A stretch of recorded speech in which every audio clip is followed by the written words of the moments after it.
Dans cette vidéo, je voudrais vous parler de la séparation des mondes.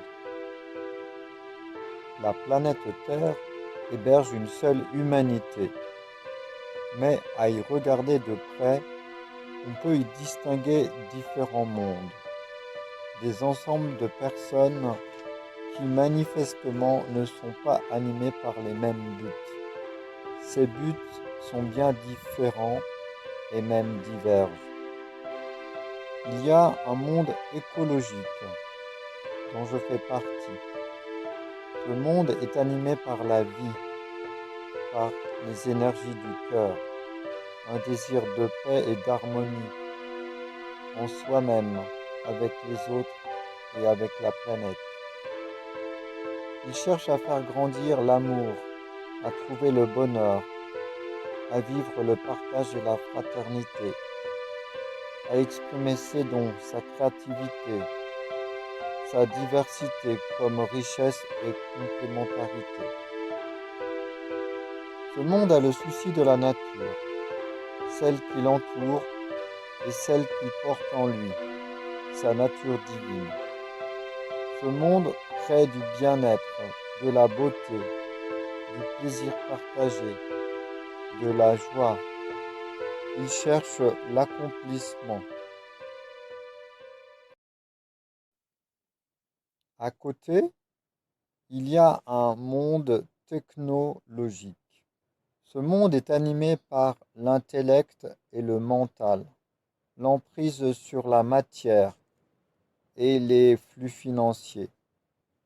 Il exprime son génie dans les sciences et techniques de la physique mécaniste, celle de Newton. Mais il considère la nature et les hommes comme de simples ressources à exploiter. Ce monde n'est pas sensible à la vie. Il ne comprend pas les lois du vivant. Spirituellement, c'est l'héritier du monde de Lucifer, le porteur de lumière tel qu'en parle le livre de Urantia. Ce monde crée, c'est son attribut divin, mais il crée en scission avec l'ordre cosmique. Il crée de la destruction, littéralement l'enfer, incendies, déserts, pandémies, dérèglements climatiques, guerre pour piller les ressources, pollution, etc. Ce monde pro-technologique a en fait une âme martienne.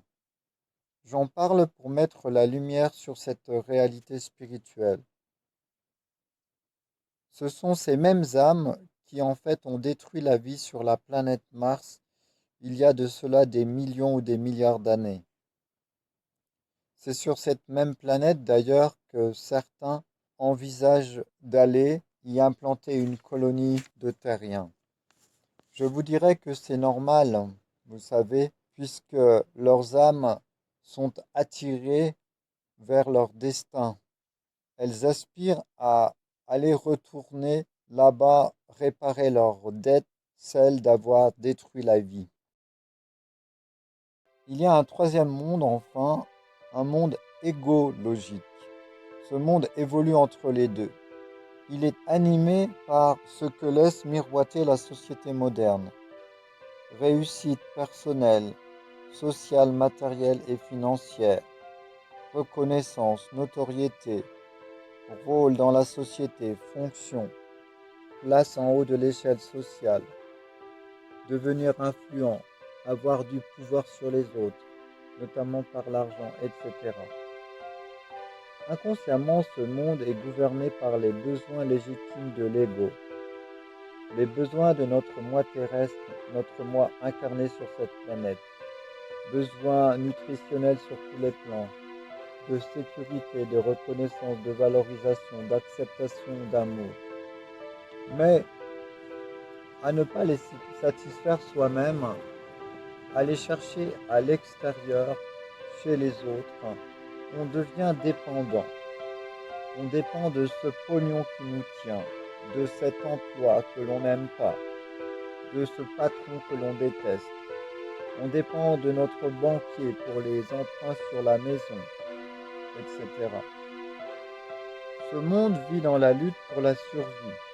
les rapports de force, le mal-être, mais aussi les tentations pour compenser, comme avec les plaisirs qu'offre la société de consommation, les divertissements ou les drogues. Ce monde gère beaucoup de nuisances pour soi-même, les autres et la planète, directement par son mode de vie et indirectement par ce que les économistes nomment les externalités, ses impacts négatifs sur l'environnement.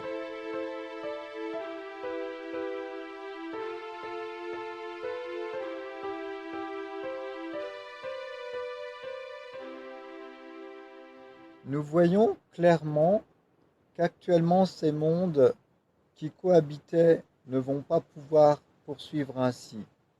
La planète ne le supporte plus. Les repères et les principes sur lesquels s'appuyait le monde égologique s'effondrent.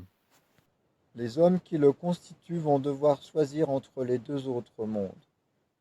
Soit se connecter à la planète et à sa propre divinité et faire partie du monde écologique, soit quitter la Terre d'une manière ou d'une autre et suivre le monde technologique pour aller vivre avec lui comme victime ou comme bourreau son désir de puissance technologique et mentale.